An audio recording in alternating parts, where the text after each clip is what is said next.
David Geen, he's the European General Counsel of the International Swaps and Derivatives Association, or ISDA. David, thank you so much for coming in. I really like the way Mr. El-Arian put it. I don't know if it's a technical term, but he said it's a real big mess. I mean, will it be a mess if we don't have an agreement by August the 2nd? Can the U.S. actually delay default by paying a little bit of interest rate, or, you know, can they fiddle around?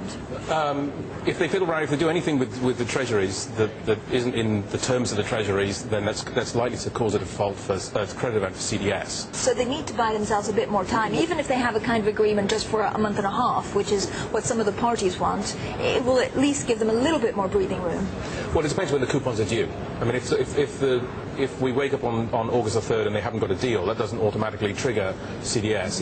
Because we look at the treasuries and we look at when the maturity is or when the coupon is due, and if they don't pay the coupon, then someone will raise that to our determinations committee. If they find that it's a credit event because the coupon hasn't been paid, failure to pay, then that will trigger CDS. But there has to be something due and unpaid before we trigger CDS. So how concerned are you then actually at the moment? Well, there's no end in sight. It doesn't look like they're going to have an agreement. Can they really afford not to have an agreement? I guess that's $1 million question. Is half the people we speak to say they must, even if it's at 11:55 on that August the 2nd in the evening, they must find an agreement, and they will. Well, just from a CDS point of view, looking at sort of from the derivatives point of view, actually CDS on US debt is not a big market. The net exposure is about $4.8 billion, which isn't big. It's about the same as it was for Greece, but obviously there's much larger amount of debt on the US. So, I mean, what Mr. El-Arian said, I'm sure is correct generally in the financial markets generally. CDS, that's not a huge part of the financial markets as it goes for the US debt. But certainly, has it been priced in CDS? Because it hasn't really on treasuries, it hasn't really been on equities. What about the CDS market? It doesn't. I'm not really following the pricing that closely, but it doesn't seem to be a lot of fear in terms of reflected in the pricing. And what I've heard is people also, as it hasn't been reflected in the treasuries itself. If the treasuries are still trading at par or close to par, that means that the CDS settlement, if there was a credit event and there was an auction, then the settlement would not be at large amounts, and therefore protection holders are not going to receive large payouts, if anything. But so would it mean that actually a rating agency needs to come in and say this is a credit event, and how do they define a credit event? Because I know we've had a problem here in Europe where it's unclear exactly what the rating agencies would take as credit event and what they wouldn't take.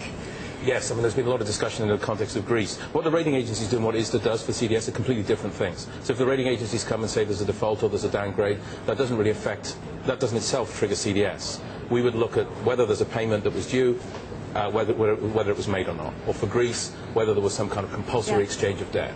And does it matter whether it's mandatory or voluntary? Would that make a difference in the view that the credit agencies take? For Greece, yes, because with Greece we're talking about some kind of exchange or rollover. So if that was mandatory, then that makes it look much more like some of the credit event. As I said, our determinations committee has to decide that, but that's what a credit event is going to be. If it's voluntary, unless it's actually paid out, because if they don't have a choice, then would it not be considered voluntary if the terms are actually not as bad for the credit holders?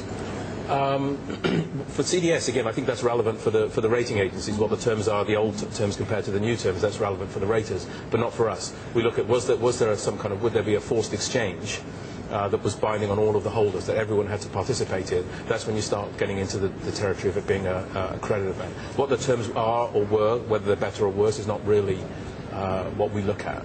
So for CDS, it seems that because the market is that much smaller in the US, it would be more under control if they were not to reach an agreement by August the 2nd than it is here in Europe? Yes. I mean, I think because the CDS market, particularly for the US, is so small compared to the size of the debt. I mean, I think the CDS market is ready. We have a procedure ready. A question is raised, we'll answer it. That will trigger CDS. But I think there are going to be bigger problems than CDS if the US is in default. And bigger problems is the exact word. Actually, a lot of analysts have been telling us. David Geen, thank you so much.